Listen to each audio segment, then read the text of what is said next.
The sight of her calms me, and I stop trying to escape. I want to ask her a million questions, but I'm afraid any familiarity would cause her harm. Obviously, I'm being closely monitored.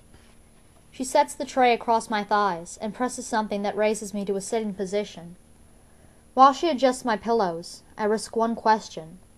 I say it out loud, as clearly as my rusty voice will allow, so nothing will seem secretive. Did Peeta make it? She gives me a nod, and as she slips a spoon into my hand, I feel the pressure of friendship. I guess she did not wish me dead after all, and Peeta has made it, of course he did, with all their expensive equipment here. Still, I hadn't been sure until now. As the Avox leaves, the door closes noiselessly after her, and I turn hungrily to the tray. A bowl of clear broth, a small serving of applesauce, and a glass of water. This is it? I think grouchily. Shouldn't my homecoming dinner be a little more spectacular? But I find it's an effort to finish the spare meal before me. My stomach seems to have shrunk to the size of a chestnut, and I have to wonder how long I've been out, because I have no trouble eating a fairly sizable breakfast the last morning in the arena. There's usually a lag of a few days between the end of the competition and the presentation of the victor, so that I can put the starving, wounded mess of a person back together again.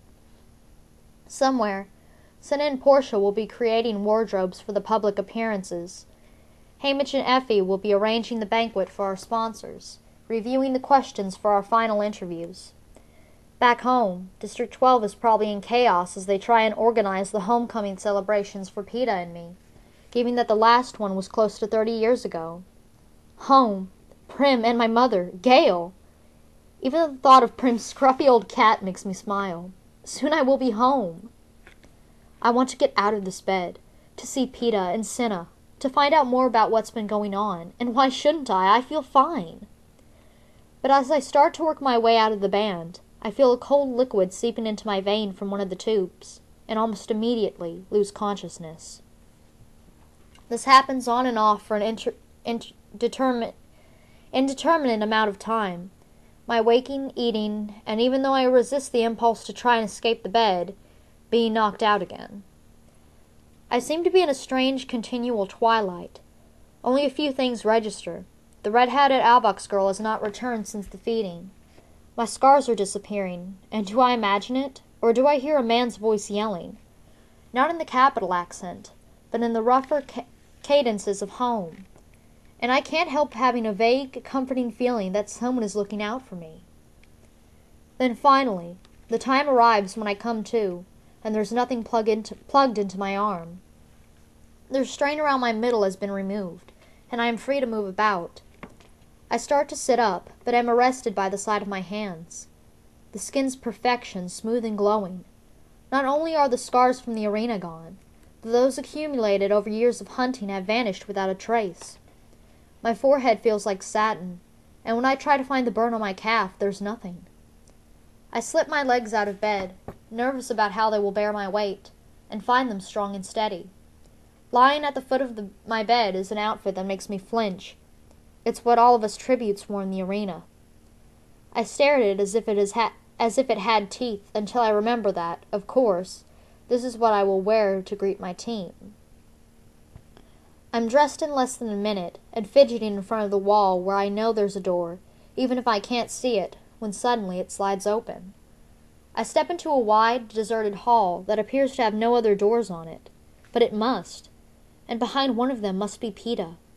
And now that I'm conscious and moving, I'm growing more and more anxious about him.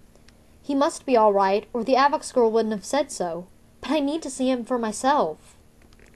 Peeta! I call out, since there's no one to ask. I hear my name in response, but it's not his voice.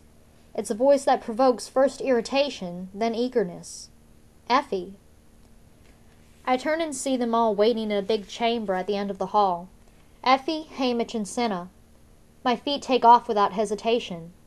Maybe a victor should show more restraint, more superiority, especially when she knows this will all be on tape, but I don't care. I'd run for them, and surprise even myself when I launch into Hamish's arms first. When he whispers into my ear, "Nice job, sweetheart." It doesn't sound sarcastic. Effie's somewhat teary and keeps patting my hair and talking about how she told everyone we were pearls. Cinna just hugs me tight and doesn't say anything. Then I notice Portia is absent and get a bad feeling. Where's Portia? Is she with Peta? Is he all right? I mean, he's alive? I blurt out. He's fine, only they want to do your reunion live on air at the ceremony, says Hamish. Oh, that's all, I say. The awful moment of thinking Peta's dead again passes. I guess I'd want to see that myself. Go on with Cinna. He has to get you ready, says Hamish. It's a relief to be alone with Cinna, to feel his protective arm around my shoulders as he guides me away from the cameras, down a few passages, and to an elevator that leads to the lobby of the training center. The hospital, then, is far underground, even beneath the gym where the tributes practice tying knots and throwing spears. The windows of the lobby are darkened, and a handful of guards stands on duty. No one else is there to see us cross to the tribute elevator. Our footsteps echo in the emptiness, and when we ride up to the 12th floor, the faces of all the tributes who will never return flash across my mind, and there's a heavy, tight place in my chest. When the elevator doors open, Vienna, Flavius, and Octavia engulf me, talking so quickly and enthusiastically I can't make out their words. The sentiment is clear, though. They are truly thrilled to see me, and I'm happy to see them too, although not like I was to see Cinna. It's more like in a way one might be glad to see an affectionate trio of pets at the end of a particularly difficult day. They sweep me into the dining room, and I get a real meal, roast beef and peas and soft rolls, although my portions are still being strictly controlled, because when I ask for seconds, I'm refused. No, they don't want it all coming back up on stage, says Octavia. But she secretly slips me an extra roll under the table to let me know she's on my side. We go back to my room, and Cinna disappears for a while as the prep team gets me ready. Oh, they did a full body polish on you, says Flavius enviously. Not a flaw left on your skin. But when I look at my naked body in the mirror, all I can see is how skinny I am. I mean, I'm sure I was worse when I came out of the arena, but I can easily count my ribs. They take care of the shower settings for me, and they go to work on my hair, nails, and makeup when I'm done. They chatter so continuously that I barely have to reply, which is good, since I don't feel very talkative. It's funny, because even though they're rattling on about the games, it's all about where they were, or what they were doing, or how they felt when a specific event occurred. I was still in bed. I just had my eyebrows dyed. I swear I nearly fainted. Everything is about them, not the dying boys and girls in the arena. We don't wallow around in the games this way in District 12. We grit our teeth and watch because we must, and try to get back to business as soon as possible when they're over. To keep from hating the prep team, I effectively tune out most of what they're saying. Cinna comes in with what appears to be an unassuming yellow dress across his arms. Have you given up the whole girl on fire thing? I ask. You tell me, he says, and slips it over my head. I immediately notice the padding over my breasts, adding curves that hunger has stolen from my body.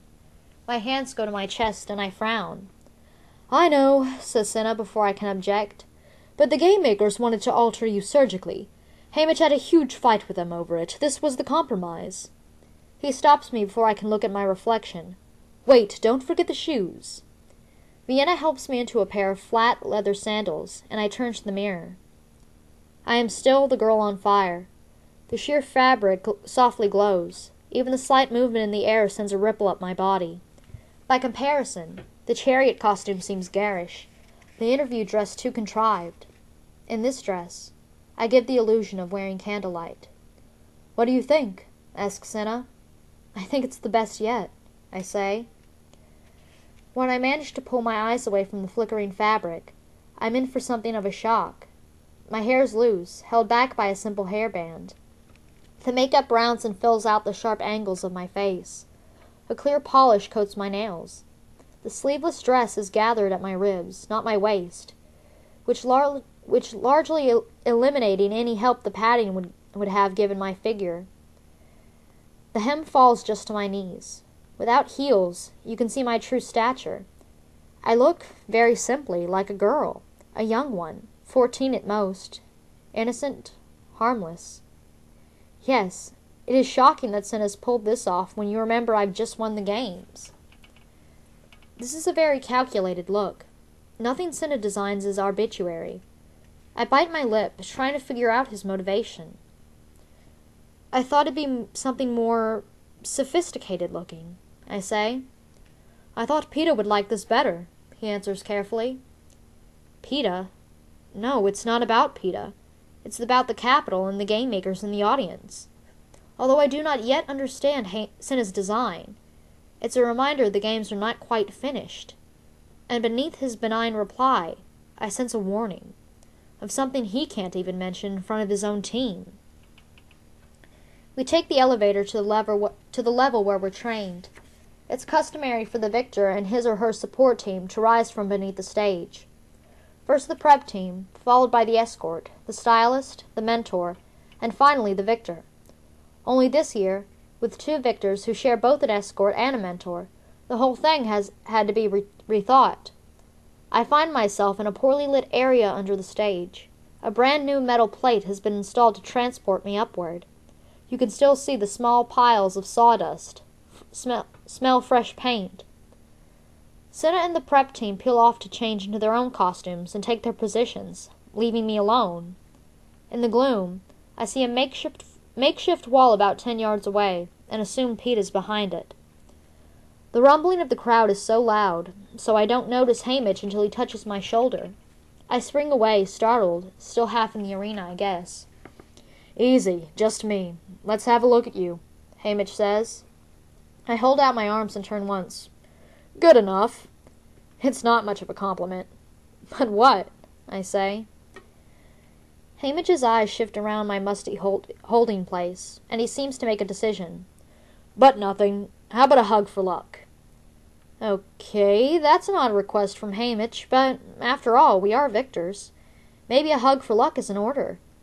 Only, when I put my arms around his neck, I find myself trapped in his embrace.